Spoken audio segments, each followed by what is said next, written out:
আপনি যখন আরেকজন ইসলামিক ক্লেরিক, আমরা নাম বলতে পারি ডক্টর মিজানুর রহমান আজহারি, তাকে নিয়েও বলেন যে তিনি কাফের, তাকে আসলে দেশ ছেড়ে চলে যেতে হবে, তখন তখন তখন আমরা একটু কনফিউজ হয়ে যাই। বলছি জি না, কনফিউজ হবেন কেন? জি, আপনি যার কথা বলেছেন সে কি বলেছিল আপনি দেখেছেন তার বক্তব্যগুলো? আমি দেখেছি, কিন্তু তার শোনেন শোনেন কথা শোনেন। জি তাকে বলুন, সে তো আমার ছাত্র, তাকে জিজ্ঞেস করুন। 2007 সালে সে আমার থেকে সবক নিয়েছে দারুন রাজার মাদ্রাসায়। আমি তার টিচার, আমি তার শিক্ষক, জি এবং তার শিক্ষকরাও আমাকে শিক্ষক মানে। অতএব সে যদি, দেখুন আপনাকে পিছন থেকেই বলতে হচ্ছে, আপনি সময় দিতে হবে আমাকে। জি বল। আপনি কিন্তু বসে আছেন একা, আমার কিন্তু কয়েক হাজার লোক বসে আছে আমার অপেক্ষায়, রাইট একটা শিডিউল প্রোগ্রাম রাইট আমি রেখে বসেছি আপনার এখানে। জি বলেন। যেহেতু আপনার মাধ্যমে আমার মেসেজটা আমি অনেকের কাছে পৌঁছাতে পারবো। জি বল। আপনি যে ব্যক্তির নাম নিয়েছেন, তাকে আপনি কি দিয়ে তাকে স্কলার বলবেন? লক্ষ লক্ষ লোক হলে স্কলার হয়? এটা কোনো কথা নয়। দ্বিতীয় কথা হচ্ছে সে মুফতি নয়, ফতুয়া দেবার অধিকার রাখে মুফতি। স্কলার হওয়া এক জিনিস, ওয়াইজ হওয়া এক জিনিস, মুফতি হওয়া আরেক জিনিস। আর আমার কথা হচ্ছে, আমি কি গ্র্যান্ড মুফতি বাংলাদেশে? তা আমি বলছি না, এটা বলার অথরিটি আমার নেই, কিন্তু আমার ফতুয়াতে কলম বসাবার মতো 10টা মুফতি আপনি বের করে দেন। এখন অন্য মুফতিরা বলছে না কেন, সেটা একটা সাহসিকতার বিষয় আছে, সেটা আরো কোনো তাদের প্রতিবন্ধকতা থাকতে পারে। যেমন আপনি দেখেছেন আওয়ামী শাসনের সময় দেশের অনেক বড় বড় আলেম শেখ হাসিনার দালালি করেছে, তো তারা কি এমন কোনো ফতুয়া দিবে যে সরকার বেকায়দায় পড়ে? এখন অনেক আলেম আছে যেটা বর্তমান সরকারের নির্লজ্জ সমর্থন করে যাচ্ছে, কিন্তু এই সরকার ক্ষমতা আসার পর থেকে আমি শরিয়ার কোরআন সুন্নাহর আলোকে যতটুকু সমালোচনা করা দরকার গঠনমূলক সমালোচনা করে যাচ্ছি। আর আমাদের মতো 2-4-10 জন যারা মিডিয়াতে আছে তারাই কিন্তু দেশের আলেম না। হাজার হাজার আলেম ওলামা পীর মাশায়েখ নীরবে নিভৃতে নির্জনে ইসলামের খেদমত করে যাচ্ছে, তাদের মতামতটাও দেখতে হবে। এখন যারা ফ্রন্টে চলে এসেছে, মিডিয়াতে চলে এসে সেলিব্রিটি হয়ে গেছে, তারাই কি বললো সেটা দেখার বিষয় না। এখানে তো যদি আপনি একটা প্রশ্ন আনেন যে আসলে স্বাধীন কি ক্ষমা পেতে পারে কিনা, বা রাষ্ট্র যদি স্বাধীন কি পৃষ্ঠপোষকতা দেয়, তার শাস্তি নির্ধারণ না করে, তাহলে কোনো জনগণ বিচারটা হাতে করতে পারবে কিনা? আপনি দেখুন পৃথিবীতে যত অভ্যুত্থান ও বিপ্লব হয়েছে জনগণ আইনকে হাতে তুলে নিয়েছে। আপনি 5ই আগস্ট দেখেন, বাংলাদেশে রাষ্ট্র ক্ষমতা যে এসেছে বর্তমান সরকার, এটা গণতান্ত্রিক পদ্ধতিতে হয় নাই, ছাত্র জনতা আইনকে হাতে তুলে নিয়েছিল। এই বিপ্লবকে আপনি অবৈধ বলবেন? যে 6-7 জন সমন্বয়ক নেতৃত্ব দিয়েছে তাদেরকে আপনি সন্ত্রাসী বলবেন? না, কিছু করার ছিল না।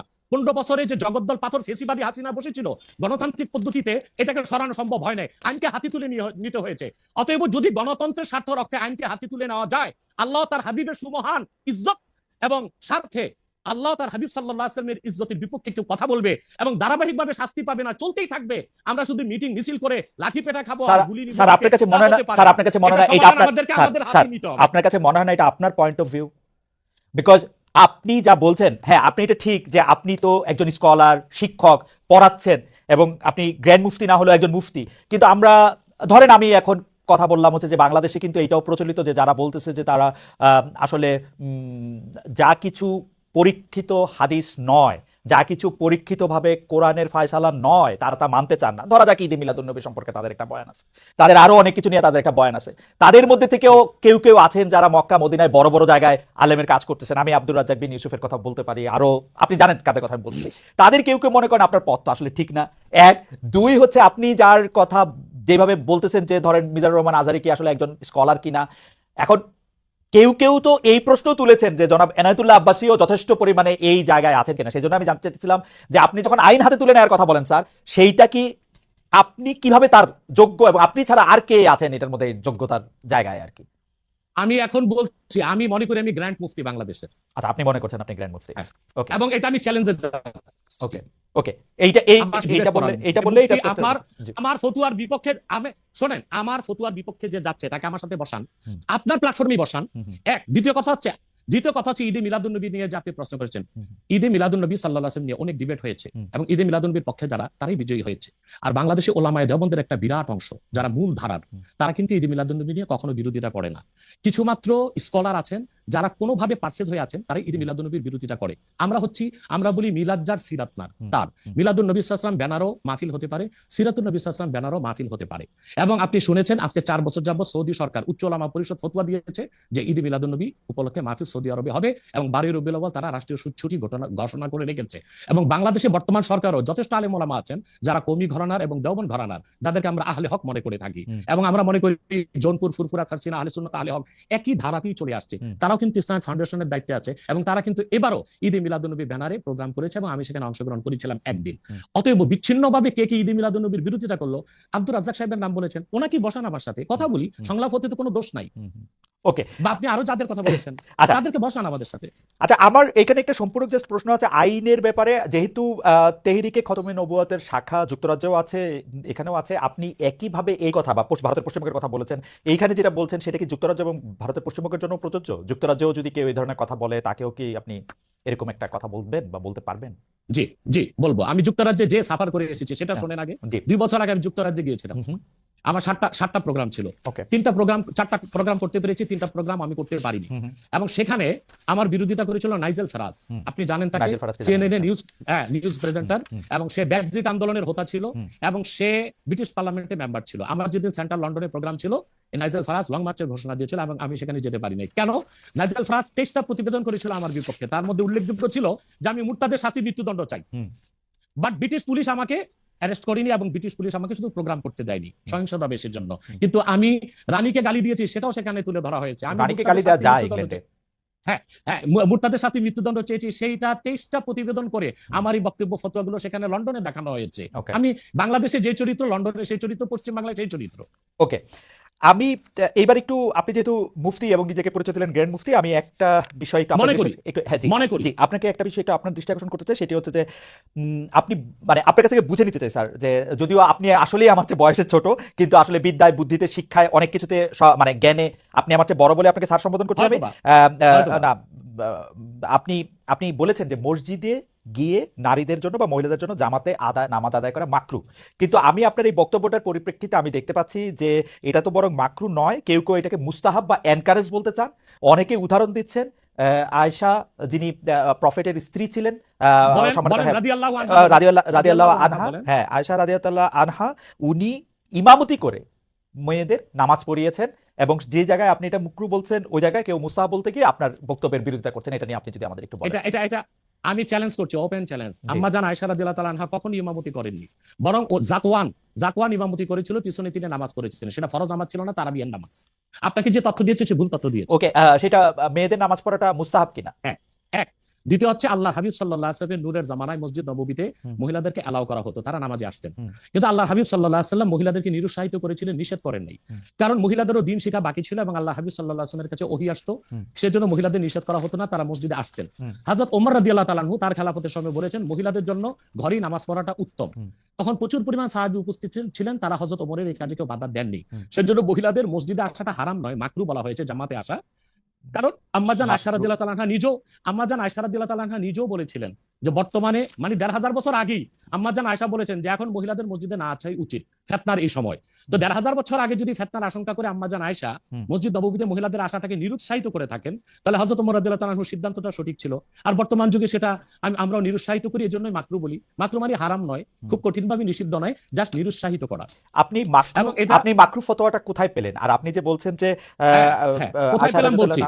আনহা এটা পড়েন নাই, কিন্তু আমি এখন যেটা দেখতে পাচ্ছি যে ওমেন প্রেইং ইন কংগ্রেগেশন এবং দেমসেলস, এটা মাদিনাহ বলে একটা পিরিয়ডিক্যালস বাইরে হয় মাদিনা ইউনিভার্সিটি থেকে, সেখান থেকে একজন বলতেছেন যে এটা পড়ছেন। আমি তো এটা না সত্য না বিচার না, করতে পারবো না।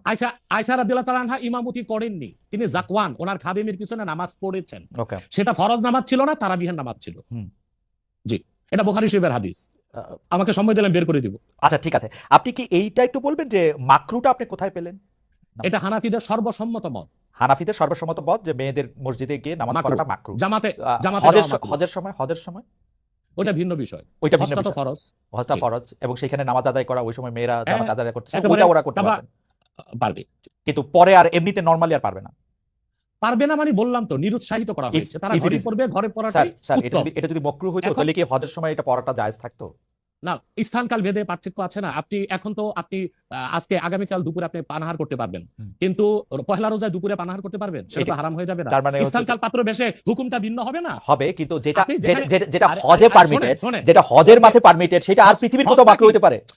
হজটা কি? হজটা হচ্ছে কাবাগরে যেতে হবে, হুম, পুরুষকেও যেতে হবে, মহিলাকেও যেতে হবে, রাইট, কাবাগর একটাই। রাইট, সেজন্য সেখানে সেটা ছাড় আছে, কিন্তু মসজিদ পৃথিবীতে একটা না, মহিলারা ঘরে নামাজ পড়তে পারবে। হ্যাঁ, এমন তারপর আমরা এটা বলে থাকি, যেমন কোন মহিলা ঢাকা গেল শপিং করার জন্য, এখন নামাজের সময় হলো, সে বাড়িতে আসতে নামাজ কাজা হয়ে যাবে, সে বাইতুল মোকাররম যে নামাজ পড়ে নিক, মহিলাদের জন্য যদি সুব্যবস্থা থেকে পড়তে পারবে। মাকরুটাকে আপনি খুব বড় করে দেখার প্রয়োজন নাই। এই যে আপনার মাথায় টুপি নাই, এটাও কিন্তু মাকরু, স্যার যেটা খালি মাথায় বসাও মাকরু। রাইট, যেটা কিন্তু তাই বলে তো তাই বলে তো আপনাকে আমি গুনাহগার বলতে পারছি না, পারেন না আমি বলতে, আর কি, উৎসাহিত অসুবিধা করব। নাই। স্যার, আমি হ্যাঁ, যেটা বলতে চাইতেছি, এমন কোনো কাজ কি আছে যেটা কাবাগারে করা যায়, অন্য যে কোনো জায়গায় আরেকটা মাকরু হিসেবে বিবেচিত হবে? আর কোনো কাজ কি এরকম আছে? বোঝার জন্য জানতে চাইছি স্যার। হ্যাঁ, বোঝার জন্য বলতেছি, যেমন যেমন কাবাগরে উপস্থিত হলে অজু অবস্থায় যেতে হবে, অন্য কোনো জায়গায় গেলে অজু অবস্থা লাগবে না। কেউ যদি হজ করতে এহরাম বাঁধে, স্ত্রীর সহবাস তার জন্য হারাম হুম। যতদিন না কাবাগরে না, যেটা কাবাগরে করা বেড়াতে যায় থাকবে। সেটা অন্য কোথাও হারাম আছে হ্যাঁ, কিনা? কাবাগর, হ্যাঁ, হারাম আছে। যেমন কাবাগর তোয়াফ করা হচ্ছে ফরজ, হুম।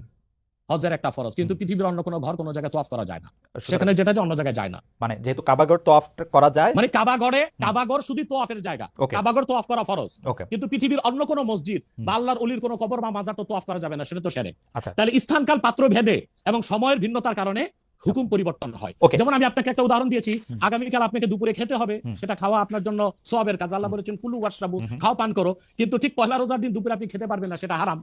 অথবা মাকরুর বিষয়টাও স্থানকাল পাত্র ভেদে তো পরিবর্তন হবে। লাস্ট কোশ্চেন, আপনি লাস্ট কোশ্চেন এই সিরিজে জাস্ট বোঝার জন্য, আমাদের অনেক দর্শক জানাচ্ছেন যে সৌদি আরব সহ ইসলামী বিশ্বের অনেক দুনিয়ায় মেয়েদের জামাতে নামাজ পড়ার ব্যবস্থা মসজিদে আছে, তাহলে সেই ব্যাপারটা কি মকরু কিনা এবং তাদের শরিয়া বোর্ড সেইটাকে আসলে পরীক্ষা করছে কিনা?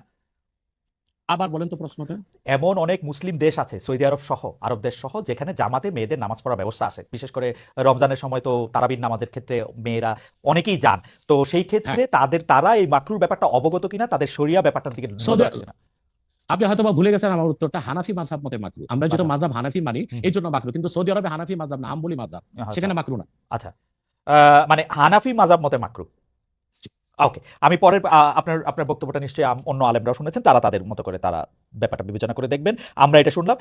এইবার নেক্সট প্রসঙ্গে বা প্রশ্নে আসি। আপনাকে জি আপনাকে আপনাকে নারীদের নামাজের ব্যাপারে একটা হাদিস শোনায় দিচ্ছি, জি সহিহ মুসলিম, জি সহিহ মুসলিম, জি হাদিস নাম্বার 1027। হুম আন আমরাতা বিনতে আব্দুর রহমান أنها أخبرته أن عائشة زوج النبي হুম صلى الله عليه وسلم قالت হুম لو أدرك رسول الله صلى الله عليه وسلم ما أدرك النساء لمنعهن المسجد। হুম পরিষ্কার সহিহ মুসলিমের হাদিস। হুম হযরত আমরা বিনতে আব্দুর রহমান বলেন, রাসূল সাল্লাল্লাহু আলাইহি সাল্লামের সহধর্মিণী হুম আল্লাহর হাবিব সাল্লাল্লাহু আলাইহি ওয়াসাল্লামের স্ত্রী আম্মাজান আয়েশা রাদিয়াল্লাহু তাআলা আনহা, হুম যার কথা বলেছেন তিনি নামাজ পড়েছেন, উনি বলেছেন যে বর্তমানে মহিলাদের এখনকার অবস্থা যদি আল্লাহর হাবিব সাল্লাল্লাহু আলাইহি ওয়াসাল্লাম দেখতেন, তাহলে তাদেরকে মসজিদে আসতে নিষেধ করতেন। সহিহ মুসলিম হাদিস নাম্বার 1027।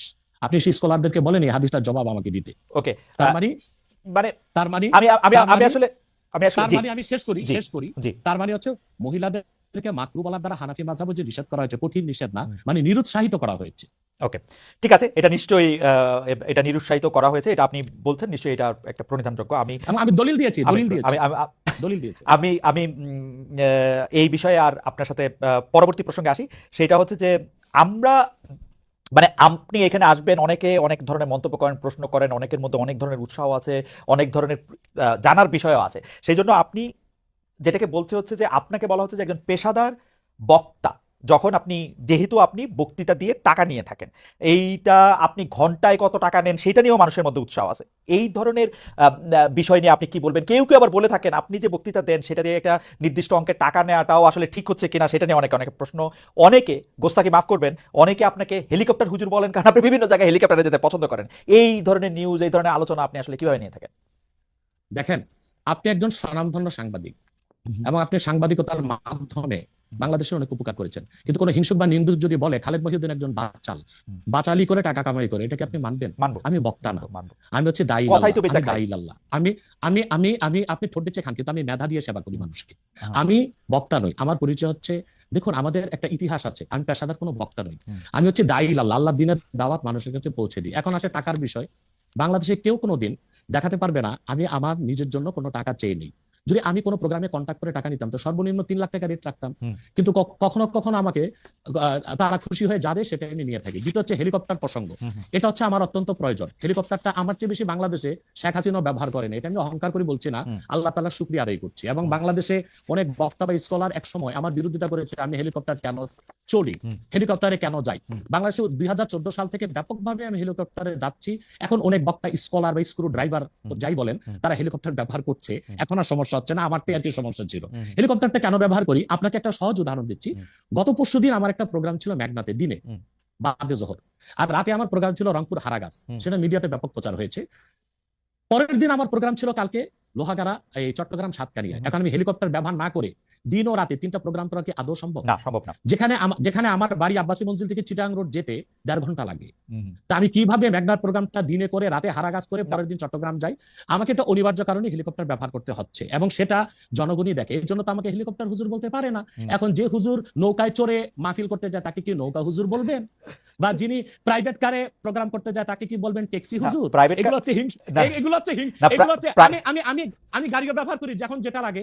আমি এখন আমি এখন প্যারাড ইউজ করতেছি, এটা 3 কোটি টাকা। জি, আমি ভিএট ইউজ করি 8 কোটি টাকা। রাইট। আমি হেলিকপ্টার ইউজ করি, এটা 14 কোটি টাকা। এখন আমি নৌকাতেও যাই, যেখানে যেভাবে আমার সুবিধা তখন সেভাবে সেখানে আমি না, উপস্থিত সেটা হই। ঠিকই আছে। আমি কিন্তু মনে করি যে আপনার এখন হিংসুক বা নিন্দুকরা কি বললো সেটা তো আপনার মতো না, সেটা ঠিক আছে। না, না, না, না, আমি কিন্তু মনে করি যে আপনাকে যত ব্যস্ত থাকতে হয়, আপনি যদি পথে এর মধ্যে থেকে আপনার দিনের একটা বড় অংশ আপনি ব্যয় করেন, এটা আপনার জন্য এটা আসলে কোনোভাবেই এটা মানে এটা কেউই এটা করবে না। আমার কাছে মনে হয় যে আপনার ব্যস্ততার জায়গা থেকে আপনার এটা করতেই হবে। কিন্তু আমার যে প্রশ্ন ছিল যে আপনি এর জন্য নিজেকে একজন প্রফেশনাল স্পিকার মনে করেন কিনা, আপনি মনে করেন কিনা যে আপনি যে বিভিন্ন জায়গায় বক্তৃতা দিতে যাচ্ছেন এবং আপনার যেটা অসম্ভব চাহিদা বিভিন্ন জায়গায়, আজকে এখানে কালকে সেখানে সেখানে, সেইটা আপনার আয়ের একটা বড় উৎস কিনা? দেখুন, এটা ছাড়া আমার আয়ের ব্যবস্থা ছিল। আমাদের যে বাংলাদেশে আমাদের যে আধ্যাত্মিক ঘরানার আমরা সন্তান, আপনি জানেন আমাদের বংশের মুরব্বী শাহ কারামত আলী জনপুর রহমতুল্লাহ, তাকে বলা হয় বাংলাদেশের আধ্যাত্মিক জনক। টু নেশন থিওরির ভিত্তিতে দেশ স্বাধীন হয়েছে, এবং ডব্লিউ হান্টার তার বইতে উল্লেখ করেছে, এনসাইক্লোপিডিয়া অফ ব্রিটানিকাতে এসেছে, ইসলামিক ফাউন্ডেশন বিশ্বকোষে এসেছে, কারামত আলী জনপুর রহমতুল্লাহর হাতে 2 কোটি লোক মুসলমান হয়েছে। ওনার কারণেই পরবর্তীতে দেশটা স্বাধীন হয়েছে। উনি ইন্তেকাল করেছেন 154 বছর আগে। আমি ওনার সিলসিলায়, ওনার বংশের আমরা জৌনপুরি পীর সাহেব বলে খ্যাত। আমি যদি অন্য পীরদের মতো আব্বাসী মঞ্জিলে বসে পিরি মুরিদি করে যেতাম, তাহলে আমার কোটি কোটি টাকা বছরে আসতো। মূলত আমার হচ্ছে দিনের দাওয়াত দেওয়াটাই আমার মূল কাজ। তারপর জনগণ যেটা খুশি হয়ে আমাকে সম্মান করে, সেটা আমার জন্য যথেষ্ট। আপনি কি আব্বাসী, এটা আমার পেশা নয়, এটা নেশা। আপনি কি আব্বাসী মঞ্জিলে আর এখন বসেন না, মানে ওই সিলসিলা কি বসি, কিন্তু মূল হাইলাইটস করা হচ্ছে দাওয়াতের কাজকে। আমি দাওয়াতি কাজে ব্যস্ত থাকি। আপনার মূল, আপনি ইচ্ছা করলে হইতে পারতেন, কারণ আমরা জৌনপুরের পীর সাহেবদের সম্পর্কে আমরা অবগত, তাদের অনেক ফলোয়ার আছে। আরেকটা কথা বলি আপনাকে, আরেকটা কথা বলি। আমি এখনো দিন রাত জেগে আমার ছাত্রদেরকে পড়াই। আমি বুখারী শরীফ প্রথম খণ্ড আমার ছাত্রদেরকে পড়াই। তো শুধু মাদ্রাসায় পড়িও আমি কয়েক লাখ টাকা কামাই করতে পারতাম, বই লেখক কামাই করতে পারতাম। কিন্তু আমি মনে করি তৃণমূল পর্যায়ে আল্লাহর কোরআনের দাওয়াত পৌঁছে দেওয়ার জন্য ওয়াজ মাহফিলের কোনো বিকল্প নেই। রাইট, এটা আমার পেশা নয়, এটা আমার নেশা। এটা আপনার নেশা, কিন্তু আপনি অন্যগুলি যেগুলি আপনি অর্থকরী দিতে পারতেন সেগুলি তো আপনি নেন নাই। আপনি নিছেন হচ্ছে দিনের দাওয়াতের জায়গাটাকে, টাইমটাকে, সেই ওগুলি আপনি ঠিক টাকার জন্য আপনি ব্যবহার করছেন না, আয়ের ব্যবস্থা নয়। রাইট। সেই জন্য আমরা আপনাকে একজন পেশাদার বা প্রফেশনাল রিলিজিয়াস স্পিকার এরকম বলতে পারি কিনা, সেটাই ছিল আজকে আমাদের প্রশ্ন। না, পেশাদার বলতে পারি না। ওকে, আপনি আসছেন এখানে, আমরা দর্শকদের কাছে একটা প্রশ্ন করেছিলাম যে আগামী জাতীয় নির্বাচন ঘিরে বাংলাদেশে ইসলামপন্থী দলগুলোর মধ্যে ঐক্য প্রক্রিয়া সফল হবেন বলে মনে করেন কিনা দর্শকরা। শতকরা 56% দর্শক মনে করছেন হ্যাঁ, শতকরা 44% দর্শক মনে করছেন যে না, সেই ঐক্য প্রক্রিয়া সফল হবে না। 70,000 দর্শক ভোট দিয়েছেন। আমি একটু আবার জনাব আব্বাসীর কাছে ফিরি। জনাব আব্বাসী, আপনি আপনার বক্তব্যে সামাজিক বিষয়, আধ্যাত্মিক বা পারলৌকিক বিষয়গুলির পাশাপাশি রাজনৈতিক বিষয়গুলো উঠে আসে। আপনি যখন যে প্রয়োজন মনে করেন দাবি দাওয়া নিয়েও মাঠে নামেন। আপনার রাজনৈতিক মিশন ও ভিশন সম্পর্কে একটু জানতে চাই। গত অগাস্টের শেষ দিকে নতুন রাজনৈতিক দল গঠনের কোনো গঠনের ঘোষণা দিয়েছিলেন, তাতে অগ্রগতি আছে কিনা, আপনি যদি একটু সংক্ষেপে বলতেন। দেখুন, আমার রাজনৈতিক দর্শনটা ভিন্ন। সেটা হচ্ছে যে রাজনীতির 2টা দিক রাষ্ট্রবিজ্ঞানের, আপনি ভালো জানেন। একটা হচ্ছে থিওরিক্যাল পলিটিক্স, আর একটা হচ্ছে অ্যাপ্লাইড পলিটিক্স। তা আমি অ্যাপ্লাইড পলিটিক্সটা করি না, হরতাল মিছিল মিটিং ভোটাভুটি এগুলোকে আমি সমর্থন করি না। বাট থিওরিক্যাল পলিটিক্স এটা আমি খুব চর্চা করি, এবং থিওরিক্যাল পলিটিক্সটা হচ্ছে রাষ্ট্রবিজ্ঞানের অবজারভেশনাল সায়েন্স, পর্যবেক্ষণমূলক বিজ্ঞান। আমি বাংলাদেশ নিয়ে আমার যে চিন্তা চেতনা এবং বাংলাদেশের ভবিষ্যৎ নিয়ে, এটা 8ই আগস্ট আমি সংবাদ সম্মেলন করে বলেছি, সেটা আপনি দেখবেন, জনগণও দেখবে বলে আশা করি। আমি আমার বক্তব্যে বারবার বলে এসেছি, বাংলাদেশে এখন যারা রাজনীতির দায়িত্ব নিয়েছে, রাষ্ট্র পরিচালনা, রাষ্ট্র মেরামতের, তাদের হাতে বাংলাদেশের রাজনীতির ভবিষ্যৎ মোটেও নাই। এটা চলে গেছে আটলান্টিকের ওপারে। আমি সবসময় আমার বক্তব্যে ভারত বিরোধিতা করে এসেছি। আমি ভারতের আধিপত্য এক মুহূর্তের জন্য বাংলাদেশে মানতে পারি না। আমি বলেছি ভারতীয় হিন্দুত্ববাদ আর আধিপত্যবাদ থেকে বাংলাদেশ মুক্ত হয়েছে, কিন্তু মার্কিন আগ্রাসন ধেয়ে আসছে। এখন যদি এখানে আমি মনে করি যে পশ্চিমা দুনিয়ার 3টা এজেন্ডা, একটা হচ্ছে বর্তমান সরকারকে বসানো। বর্তমান সরকার যে গঠন করা হয়েছে, এটা তো কোনো বিপ্লবী সরকার হয়নি। আমি তো চেয়েছিলাম প্রত্যেক মূলধারা রাজনৈতিক দল থেকে ঘাঘু রাজনীতিবিদ যারা তৃণমূল থেকে রাজনীতি করে এসেছে, তাদেরকে নিয়ে একটা ইন্টারিয়াম গভর্নমেন্ট হবে। তা তো হলো না। বরং আমি মনে করি এটা পশ্চিমা দুনিয়ার, একটু বলি, বরং পশ্চিমা দুনিয়ার যে প্রেসক্রিপশন ছিল ওই অনুযায়ী বর্তমান সরকারটা গঠন করা হয়েছে, যে কারণে এরা দেশের কোনো সংস্কারও করতে পারবে না, মেরামত করতে পারবে না, যা আমরা ইতিমধ্যে এতদিন দেখেছি। দ্বিতীয় কথা হচ্ছে, এখন আমি যা দেখতে পাচ্ছি বাংলাদেশ মার্শাল লর দিকে যাচ্ছে। তারপর আমার অ্যানালাইসিস হচ্ছে এটা সিভিল ওয়ারের দিকে চলে যাবে, এবং ফ্রি ফেয়ার ইলেকশন হয় কিনা আমি শঙ্কা আশঙ্কায় আছি, জানি না আমার সংখ্যা ভুল হতেও পারে। ওকে, আপনি দ্বিতীয় কথা হচ্ছে আমি এই একটু সম্পূর্ণ মাঝখানে এই একটু একটু সম্পূর্ণ একটু হারাই ফেলবো, সেই জন্য আমি একটু বলি, আপনি যে ঘাঘু রাজনীতিবিদদের সমন্বয়ে সরকার গঠনের কথা বলছিলেন, তাদের দুই একজনের নাম কি বলবেন, যে এরা থাকলে আপনি বুঝতে পারতেন যে এরা ঘাঘু রাজনীতিবিদ থাকতে যেমন সরকারে? যেমন মনে করেন বিএনপি থেকে দুই একজন নেওয়া যেতে পারতো, জামাত ইসলামের ডক্টর শফিক সহ আরো কিছু অভিজ্ঞ কিছু নেতা নেওয়া যেতে পারতো, এবং আরো যেমন ছাত্র সমন্বয়কদের থেকে যারা যেমন তাদেরকে যারা বুদ্ধিভিত্তিক নেতৃত্ব দিচ্ছে তাদের রাখা যেতে পারতো। অর্থাৎ বাংলাদেশে যে রাজনীতি করবে তারা বাংলাদেশের ইতিহাস ঐতিহ্য এই জাতির নৃতত্ব সম্পর্কে জানা থাকতে হবে, নতুবা এই জাতিকে কেউ শাসন করতে পারবে না। যারা এখন শাসন করতেছেন তাদেরকে আপনি এর যোগ্য মনে করেন না, এবং আপনি মনে করেন একটা সিভিল ওয়ারের দিকে, একটা মার্শাল লর দিকে? তাদেরকে আমি অযোগ্য বলছি না, কিন্তু রাজনীতির ময়দানে তারা খুব যোগ্য নয়। তারা যদি খুবই যোগ্য হতো তাহলে দেশ কি এই অবস্থায় যায়? এখন লুটপাট ধর্ষণ যেভাবে বেড়েছে, এখন এটা তো স্বাভাবিকই মনে হচ্ছে যে দেশ কোনো ভালো গন্তব্যে যাচ্ছে না। এখন আমার কথাটা শুনুন, আমি আগ থেকেই বলে এসেছি, এই সবগুলো বিপদ হুমকিকে ওভারকাম করা যেত এবং মার্কিন আগ্রাসনকে ঠেকিয়ে আমরা একটা সুন্দর বাংলাদেশ ফেয়ার এবং ফ্রি ইলেকশনের মাধ্যমে করতে পারতাম। এটার দায়িত্ব যদি ইসলামপন্থীগণ নিতেন। এখন ইসলামপন্থী কারা? শুধু জামাত ইসলামীকে তো দিলে হবে না। এই দেশে 3 থেকে 3.5 লক্ষ মসজিদের ইমাম হচ্ছে হেফাজতের লোক, তারা হচ্ছে মসজিদগুলোকে কন্ট্রোল করে, এবং প্রত্যেকটা সমাজ কিন্তু এখনো মসজিদ কর্তৃকই নিয়ন্ত্রিত। ইমাম সাহেবের কথাটাই সমাজের লোক শুনে। তো বোঝা যাচ্ছে বাংলাদেশের রাজনীতিতে মূল শক্তি হিসেবে আসতে পারে হেফাজত ইসলাম বাংলাদেশ, তাদেরকে নিতে হবে। জামাত ইসলামী আছে, খেলাফত আছে, অন্যান্য ইসলামী দলগুলোকে নিয়ে যদি একটা অ্যালায়েন্স করা যেত, তাহলে বাংলাদেশে যে কোনো আগ্রাসনও ঠেকানো যেত, ফ্রি অ্যান্ড ফেয়ার ইলেকশনও করা যেত, এবং অন্তত শতাধিক আসন নিয়ে ইসলামপন্থীগণ সংসদে যেতে